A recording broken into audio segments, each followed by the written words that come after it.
പ്രതിനിധി MS അനീഷ് കുമാർ ഇപ്പോൾ ചേരുന്നതാണ്. അനീഷ്, ഈ തെരഞ്ഞെടുപ്പിന്റെ തീയതി പ്രഖ്യാപിച്ചു കഴിഞ്ഞിരിക്കുന്നു. നമുക്ക് തെരഞ്ഞെടുപ്പിന്റെ ചൂട് ഇനി വരും ദിവസങ്ങളിൽ വർദ്ധിക്കും. കേരളം രണ്ടാം ഘട്ടത്തിലാണ് വോട്ടെടുപ്പിലേക്ക് നീങ്ങുന്നത്. എന്താണ് അവിടെ നിന്ന് സ്ഥാനാർത്ഥികളെ സംബന്ധിച്ചുമൊക്കെ നൽകാൻ കഴിയുന്ന ഏറ്റവും പുതിയ വിവരങ്ങൾ?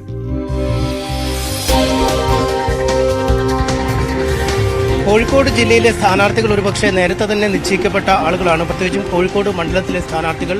അതിൽ നിന്നും വിഭിന്നമായി വടകരയിലെ സ്ഥാനാർത്ഥി മാത്രമാണ് കോൺഗ്രസിൽ ഒരു സർപ്രൈസ് എൻട്രി ഉണ്ടായത്.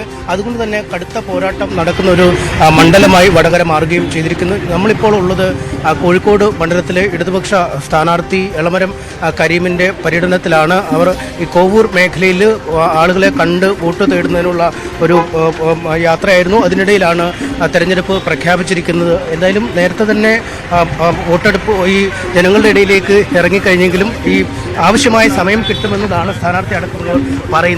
നേരത്തെ തന്നെ പ്രചരണം ആരംഭിച്ചു കഴിഞ്ഞിരിക്കുന്നു. ഇന്നിപ്പോൾ ഔദ്യോഗികമായ ഒരു തെരഞ്ഞെടുപ്പ് തീയതിയും എത്തിയിരിക്കുകയാണ്. എങ്ങനെയാണ് ഈ നീണ്ടുപോയോ അതോ ആളുകളെ കൂടുതൽ കാണാൻ സൗകര്യം കിട്ടുമെന്നാണ്? ഇത് കൂടുതൽ ജനങ്ങളെ നേരിട്ട് കാണാൻ സൗകര്യം കിട്ടും. സാധാരണ പാർലമെന്റ് സ്ഥാനാർത്ഥിക്ക് അങ്ങനെ ലഭിക്കാറില്ല. വാഹനങ്ങളിൽ കയറി ഓരോ കേന്ദ്രത്തിലെത്തി ജനങ്ങളെ അഭിമുഖീകരിക്കലാണ് പതിവ്.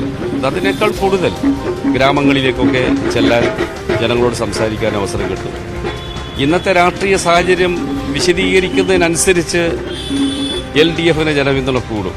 അപ്പോൾ LDFന് നല്ല നിലയിൽ ഉപയോഗിക്കാൻ കഴിയുന്നതാണ് എൻ്റെ വിശ്വാസം. ഈ കൂടുതൽ വിശദീകരിക്കാൻ പറ്റും, വിഷയങ്ങൾ മാറി മാറി വരികയും. അതെ അതെ അതെ അതെ കോൺഗ്രസിന്റെ അവസരവാദം തുറന്നു കാണിക്കാൻ ഏറ്റവും പറ്റിയ ഒരു സാഹചര്യം സൃഷ്ടിക്കപ്പെടും. അതാണ് ഞാനിതിനെ കാണുന്നത്. ഈ വലിയ കോട്ടയാണ് LDFന്റെ കോഴിക്കോട്. പക്ഷേ കഴിഞ്ഞ കുറേ വർഷങ്ങളായി തുടർച്ചയായി നഷ്ടപ്പെട്ടുകൊണ്ടിരിക്കുന്നു. ഈ നിയമസഭാ മണ്ഡലങ്ങളായാലും കോർപ്പറേഷനായാലും എല്ലാം LDFന്റെ കൈവശമാണുള്ളത്. ആ അവസ്ഥയ്ക്ക് മാറ്റം വരും. തീർച്ചയായും മാറ്റം വരും. ഇനിയുള്ള ദിവസങ്ങളിൽ എന്തായിരിക്കും പ്രധാന പ്രചാരണ വിഷയം എന്നാണ് ഇളമരം വ്യക്തമാക്കുന്നത്? ഇന്ന് ദേശീയ രാഷ്ട്രീയം, BJP ഗവൺമെന്റിന്റെ ഉദാരവൽക്കരണ സാമ്പത്തിക നയങ്ങൾ, വർഗീയവൽക്കരണം, ഇതിനെയൊന്നും കോൺഗ്രസ് എതിർക്കുന്നില്ല. രണ്ട്, ജനങ്ങൾ പരിഭ്രാന്തരാകുമ്പോഴും അവസരവാദ നിലപാടാണ് കോൺഗ്രസ് സ്വീകരിക്കുന്നത്. കേരളത്തിന്റെ വികസന പ്രശ്നങ്ങൾ, സാമൂഹ്യക്ഷേമം തുടങ്ങിയ കാര്യങ്ങളിൽ കേന്ദ്രത്തിന്റെ നിഷേധാത്മക നിലപാടിനെ എതിർക്കാൻ കോൺഗ്രസ് ധൈര്യം കാണിക്കുന്നില്ല. അവർ BJPയുടെ ഒരു B ടീമിനെ പോലെ പ്രവർത്തിക്കുന്നു. മൂന്ന്, ഈ പാർലമെന്റ് മണ്ഡലത്തിലെ വികസനത്തിനായി 15 വർഷക്കാലം യാതൊന്നും ചെയ്തിട്ടില്ല. പ്രധാനപ്പെട്ട ഒരു വികസന പ്രവർത്തനം മുന്നോട്ട് വെക്കാനോ അതിന്റെ പിന്നിൽ ജനങ്ങളെ അണിനിരത്താനോ ഒരു പരിശ്രമം ഉണ്ടായിട്ടില്ല. അപ്പോൾ വളരെ നഷ്ടമായ 15 വർഷങ്ങൾ ജനങ്ങൾ ഓർക്കും എന്നാണ്. ഈ പൗരത്വ ഭേദഗതിയൊക്കെ ഒരു വിഷയമായി തന്നെ ഉണ്ടാവുമോ? കാരണം ഇതിനോടൊക്കെ ഏറ്റവും വലിയ പ്രതിരോധം ഉയർന്ന സ്ഥലമാണ്.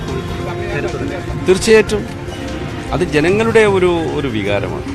ജനങ്ങളെ മതാടിസ്ഥാനത്തിൽ ഭിന്നിപ്പിക്കുന്നത് കേരള സംസ്ഥാനം ഇഷ്ടപ്പെടില്ല. കേരളം മതനിരപേക്ഷതയുടെ ഒരു ഈറ്റില്ലമാണ്.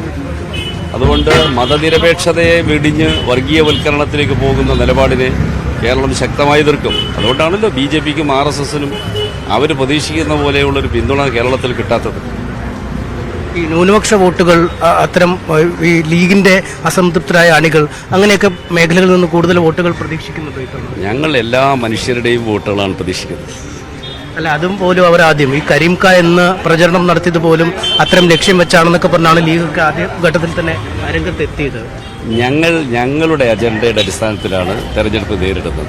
മറ്റൊരാളുടെ വാദത്തിന് മറുപടി അല്ല ഞങ്ങളുടെ ജോലി. ഞങ്ങൾ കൃത്യമായ രാഷ്ട്രീയ ലക്ഷ്യമുണ്ട്, അത് ജനങ്ങൾക്ക് ബോധ്യമുണ്ട്. എല്ലാ വിഭാഗത്തിൻ്റെ വോട്ടും, എല്ലാ വിഭാഗത്തിലും.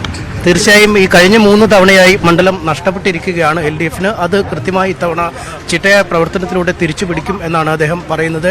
ദേശീയ രാഷ്ട്രീയത്തിലെ വിഷയങ്ങൾ തന്നെയാണ് ആദ്യ പരിഗണനാ വിഷയമായി അല്ലെങ്കിൽ പ്രചാരണ വിഷയമായി കോഴിക്കോടും മാറുക. ഒപ്പം ഈ കോൺഗ്രസ് ഈ പലതരം വിഷയങ്ങളിൽ ഇടപെടുന്നതിലെ വൈമുഖ്യം അല്ലെങ്കിൽ അവർ ഇടപെടുന്ന ശക്തി പോരാ തുടങ്ങിയ കാര്യങ്ങളും പറയും. എന്തായാലും ഈ മുസ്ലിം വിഭാഗം